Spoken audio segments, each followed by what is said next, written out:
G'day, Mark Rothfield here for Club Marine TV.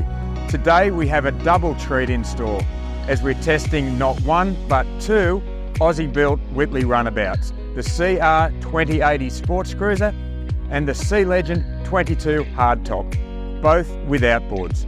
Whittley is well known for building high quality, maxi-sized trailables, but of course not everyone has $200,000, $300,000 or $400,000 to spend, nor do they need a big boat all the time. These two will get you out on the water in comfort, in style, with great quality, and they won't break the bank. So stay tuned.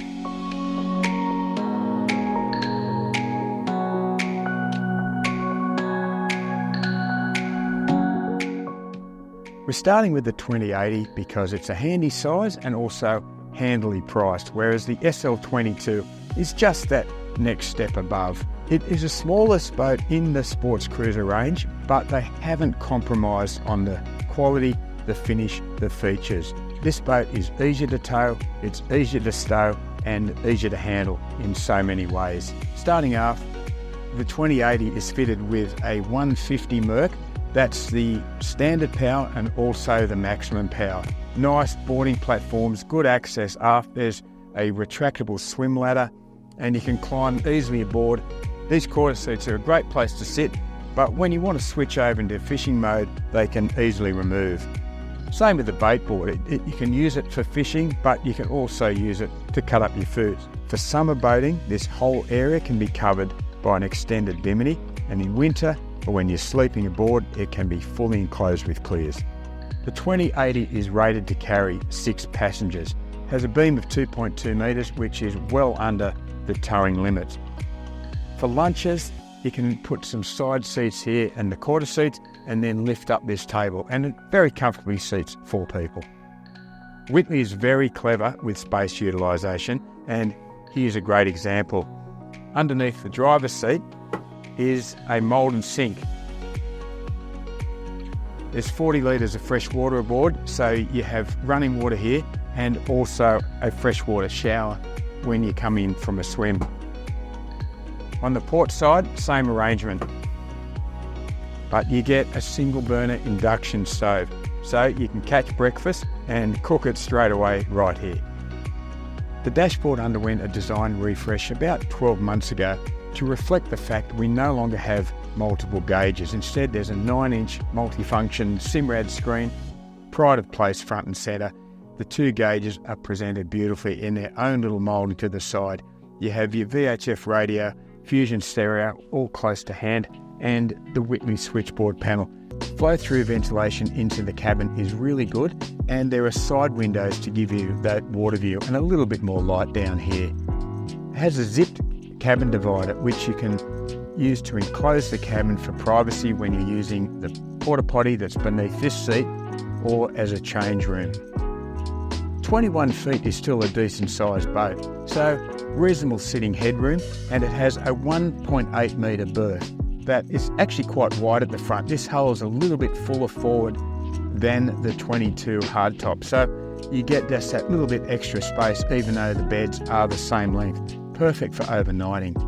Also should mention the headliner is fabric and there's a hatch leading to the foredeck, although the electric sav winch and anchor system is automatic and can be operated from the helm. The 2080 has a really nice driving position, very comfortable here. Footrest from the feet, nice comfortable seats, and protected in here as well by this screen. It's toughened glass and it's really sturdy.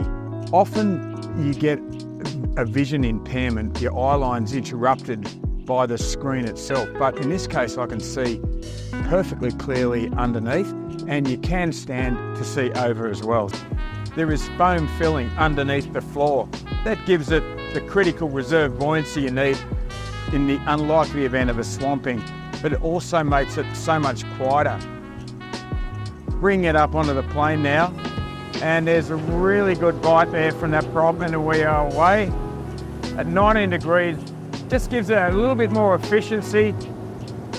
Plenty of planing surface there. That is ripping around that corner. You want family boats to be like this, comfortable, easy to drive, very safe, They're dry as well. That spray is being tossed well out. Whittley developed this hull. Plenty of design work went into it to ensure that it would be a good all-rounder. 6 people aboard, bit of load, it can carry that weight. Let's just get it really going now. Feel that mid-range punch. Whoa, there it goes. We are away. Speeds jump, there's 37 knots, 39, 40 knots now. Just humming along. Not a new hull, but it's still current. When you get it right the first time, it stays right. And I'm really enjoying it. It doesn't look overly sporty from the outside. It's a boat designed to do lots of things. So I've got to say, I'm really pleasantly surprised by how much fun you can have in it as well. Does nothing wrong. The way it can turn, the way it holds onto those grips, the way it accelerates, that mid-range performance. Whittley, take a bow.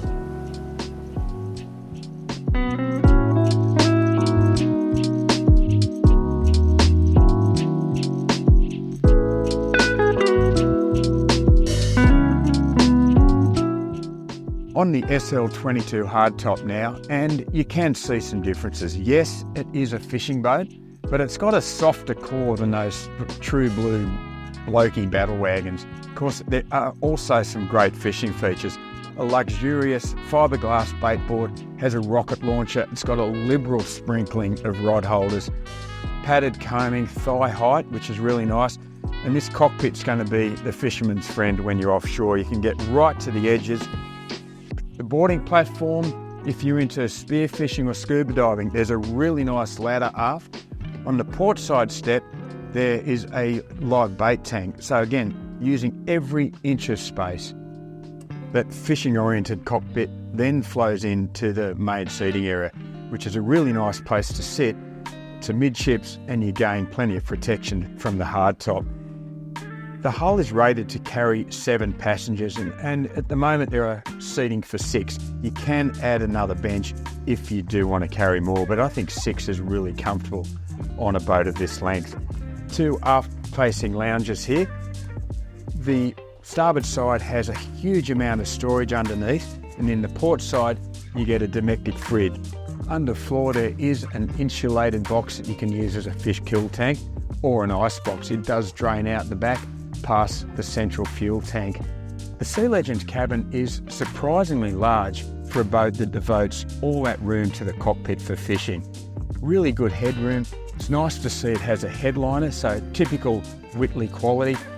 The berth is 1.8 metres, ample for overnighting or occasional afternoon napping. Beneath the seat there is a porta potty, and for privacy it has plastic doors that you can close. Importantly, you can also lock them. So when you leave the boat unattended, you can put all your gear down here and know that it's secure. The Sea Legend 22 hull has been around for quite some years now.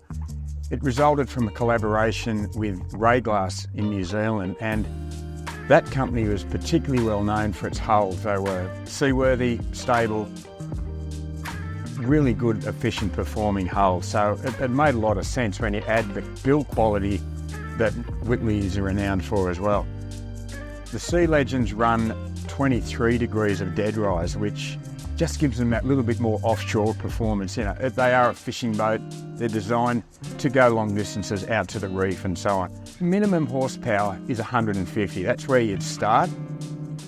This boat weighs about 400 kilos more than the 2080. I think the 200 is going to be a much better power match for it. In fact, it is rated to go to 225 horsepower. It comes with this digital shift technology, so really nice. Out of gear, into gear. It's just, there's no crunch. It's just a lovely little transition and you're in gear. Same, bring it back, even reverse, nice and easy. Bought steering wheel in front of me, 12-inch Simrad. And I tell you, my best friend today is this hardtop. It is middle of winter in Sydney, and trust me, it's not that warm out there, and yet sitting in perfect, shielded from the weather. These are worth every cent because they extend your boating season. That's about 1500 RPM. Let's just bring it up now. Let's just see if we can get it planing a bit now. Let's get her out over the hole there. Straight up and gone. That is really nice. Let's bring it back now. That's about 3000 RPM, and then I'll just give it some and we're away. That 200 is really nice. Great power match. Noise levels are quite reasonable. I actually thought with this echo that you may be able to, you know, be a little bit unpleasant, but quite comfortable really.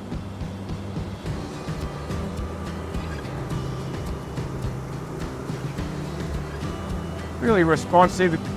Got the trim tabs. That's trimmed right out now. That's a little bit too much trim. About 68 we're doing now. 69. That's really comfortable. I love the way it's tracking. I can basically steer it just like one finger. You can even take your hand off the wheel. Not you would recommend that, but really nice. It's about 2 feet longer than the 2080. Just feels really nicely settled. That slight extra weight. Perhaps not quite as sporty. Just throw it into a couple of hard turns now. Here we go. Again, on a cross chop, being able to turn and really turn, trim it down a bit. It's still binding, it's still tracking, holding that weight. Straight over that. I love these Whittley hulls. They are so well built that confers into the performance.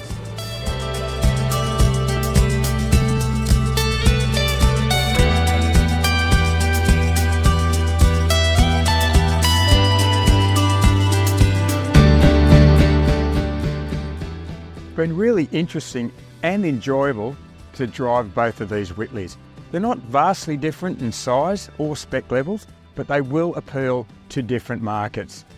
The CR2080 is a family boat that can fish, and the Sea Legend 22 hardtop is a fishing boat that you can take your family out on. Both come packaged on dual axle Mackay trailers and come in well under that 3-tonne towing limit, so really easy to handle. The 2080, as you see it, is priced at around $132,000, whereas the SL22 is more like $213,000, depending on your options, your power and everything else.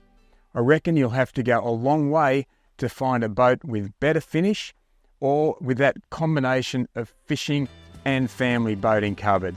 I'm Mark Rothfield for Club Marine TV. Thanks for watching.